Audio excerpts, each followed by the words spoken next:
નમસ્કાર. ધોરણ 10 વિષય સંસ્કૃત. મિત્રો, આજે આપણે ગઈકાલે જેમ સર્વનામ જોયા હતા એમ આજે પાછા સર્વ એ સર્વનામ જે છે, સર્વનો અર્થ શું થાય? બધું. પુલ્લિંગની અંદર સર્વનામ કેવી રીતે બને છે એ આપણે જોઈએ.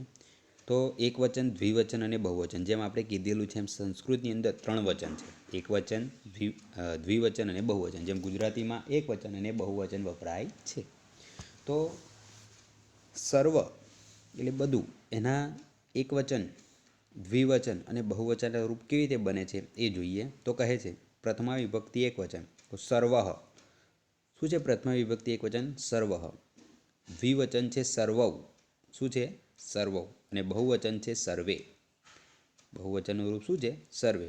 અને આપણે પ્રથમા વિભક્તિના એકવચન, દ્વિવચન, બહુવચન બોલે તો સર્વઃ, સર્વૌ, સર્વે. દ્વિતીય વિભક્તિ છે સર્વમ, સર્વમ, સર્વૌ, સર્વાન.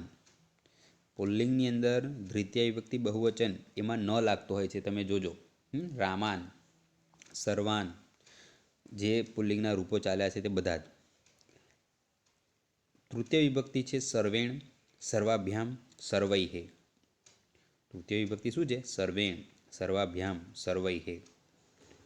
તૃતીય વિભક્તિ બહુવચનનું રૂપ પરીક્ષામાં અવારનવાર પૂછાતું હોય છે. તો જેમ રામનું રામૈહે હતું, એમ અહીં પણ શું છે? સર્વૈહે. ચતુર્થી વિભક્તિ છે સર્વસ્મય.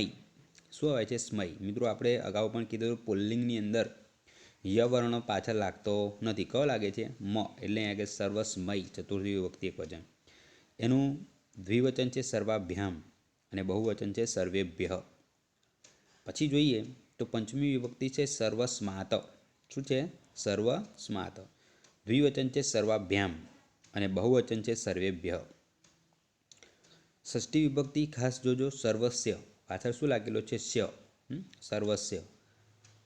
દ્વિવચન છે સર્વયોહો અને બહુવચન છે સર્વેશામ.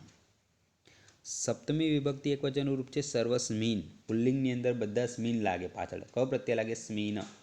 સ્ત્રીલિંગ હોય તો શ્યામ, જે આપણે જોયું છે. નપુંસકલિંગની અંદર પણ સ્મિન પ્રત્યય લાગે છે.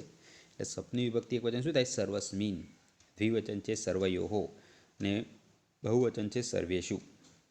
હવે આપણે પ્રથમાથી લઈને સપ્તમી વિભક્તિના એક સડિંગ બોલીશું, જેથી લઈને આપણને ખ્યાલ આવે.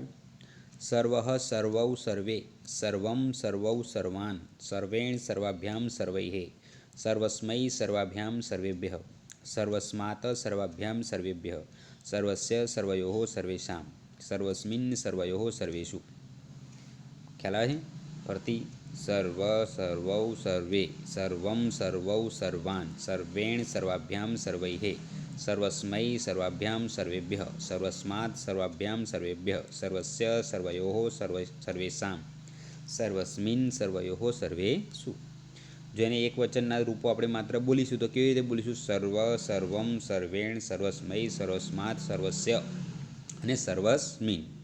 દ્વિવચનના સર્વૌ, સર્વૌ, સર્વાભ્યામ, સર્વાભ્યામ, સર્વાભ્યામ, સર્વયોઃ, સર્વયોઃ. બહુવચનના પ્રત્યો રૂપો તો કે સર્વે, સર્વાન, સર્વૈહે, સર્વેભ્ય, સર્વેભ્ય, સર્વેષામ, સર્વેષુ.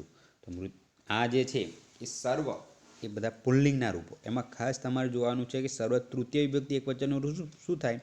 તો કે સર્વેણ. પછી છે કે ષષ્ઠી વિભક્તિ શું થાય? તો કે સર્વસ્ય. સપ્તમી વિભક્તિ એકવચનનું રૂપ તો કે સર્વસ્મિન. સપ્તમી વિભક્તિ બહુવચનનું રૂપ તો કે સર્વેષુ. ષષ્ઠી વિભક્તિ બહુવચનનું રૂપ તો કે સર્વેષામ. તૃતીય વિભક્તિ બહુવચનનું નામ તો કે સર્વૈહે. પ્રથમા વિભક્તિ બહુવચનનું નામ તો કે સર્વે.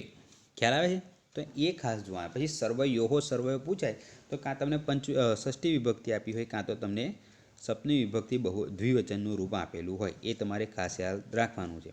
પછી સર્વાભ્યામ, સર્વાભ્યામ, સર્વાભ્યામ તમે જુઓ તો દ્વિવચનના રૂપ છે, પણ તૃતીય, ચતુર્થી, પંચમી ત્રણેયમાં લાગુ પડે છે. હવે તમને ઓપ્શનની અંદર ગમે તે આપ્યું હોય, તૃતીય આપેલું હોય, પછી પ્રથમા આપ્યું હોય, દ્વિતીય આપ્યું હોય, તો તમને ખ્યાલ આવે કે તૃતીયમાં વપરાય. પણ એવું ના થાય કે તૃતીય, ચતુર્થી, પંચમી અને પછી ષષ્ઠી એ ચારેય આપ્યું પછી પૂછે કે સર્વાભ્યામ શાનું રૂપ છે? 3 ઓપ્શન સાચા ના હોય, ગમે તે એક જ હોઈ શકે. તો એ ખાસ તમારે ધ્યાનમાં રાખવાનું છે. હવે આગળના ભાગની અંદર આપણે સર્વ એટલે કે બધું સ્ત્રીલિંગના જે રૂપો છે એ રૂપો આપણે જોઈશું. અસ્તુ.